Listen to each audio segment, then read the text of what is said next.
প্রয়োজন হয় তাদের ক্ষেত্রে কিছুটা নিয়মনীতি কম লঙ্ঘিত হয়, কিন্তু যাদের কোনো হাসপাতাল নেই খালি রক্ত সংগ্রহ করে বিক্রি করাটাই উদ্দেশ্য হয়, তাদেরকে সরকার কঠোরভাবে দমন করুক।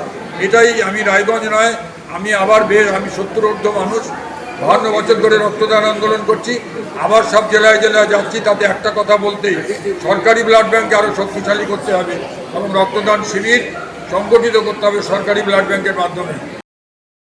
বিশ্ব বন্ধুত্ব দিবস উপলক্ষে সুদর্শনপুর ব্রহ্মকুমারী ঈশ্বরীয় বিশ্ববিদ্যালয়ের উদ্যোগে অনুষ্ঠিত হল স্বেচ্ছায় রক্তদান শিবির। রবিবার স্থানীয় ক্যারিটাস হলে আয়োজিত এই কর্মসূচিতে সাধারণ মানুষের পাশাপাশি বিএসএফ এর জওয়ানরাও অংশগ্রহণ করেন। এদিন বিএসএফ এর জওয়ানরা স্বতঃস্ফূর্তভাবে রক্তদান করে এই মহতি উদ্যোগে সামিল হন। রক্তের সংকট মেটাতে এবং মানুষের পাশে দাঁড়ানোর বার্তা দিতে এই রক্তদান শিবিরের আয়োজন করা হয় বলে উদ্যোক্তাদের পক্ষ থেকে জানানো হয়েছে। বিশ্ব বন্ধুত্ব দিবসকে সামনে রেখে আয়োজিত এই কর্মসূচিতে রক্তদাতাদের উৎসাহ ছিল চোখে পড়ার মতো। মানবিকতার বার্তা ছড়িয়ে দিয়ে সমাজের প্রতি দায়বদ্ধতার এক উজ্জ্বল দৃষ্টান্ত স্থাপন করলো এই উদ্যোগ।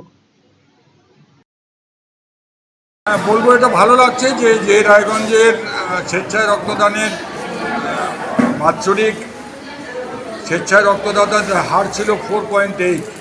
সুব্রত সরকারের নেতৃত্বে West Bengal volunteer blood donors ফোরামের নেতৃত্বে রক্তদানের একটা জোয়ার এসেছে।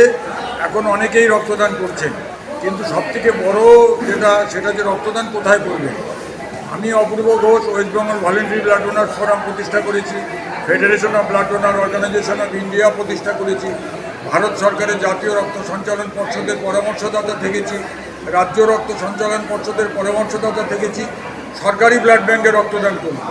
এই যে রক্ত কেনাবেচা, রক্ত পাচার, রক্ত বিক্রি বেশি দামে, এটা যদি সরকারি ব্লাড ব্যাঙ্কের মধ্যে আমরা 40 বছর ধরে এই প্রচার করছি সীমাবদ্ধ থাকতো, তাহলে কিন্তু রায়গঞ্জেও আজকে এই বড় চ্যালেঞ্জটা আসতো না।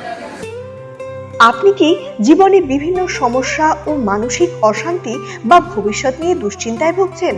তাহলে যোগাযোগ করুন কলকাতার সুপ্রসিদ্ধ জ্যোতিষ ও তান্ত্রিক সাহেব শাস্ত্রীর সঙ্গে।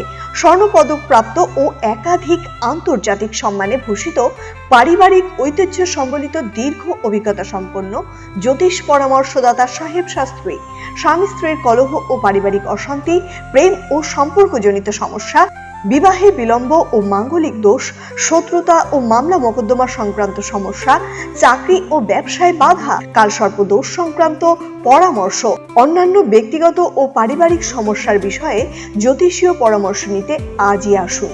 ঠিকানা আশ্রম, খাসপুকুর, রায়গঞ্জ, উত্তর দিনাজপুর।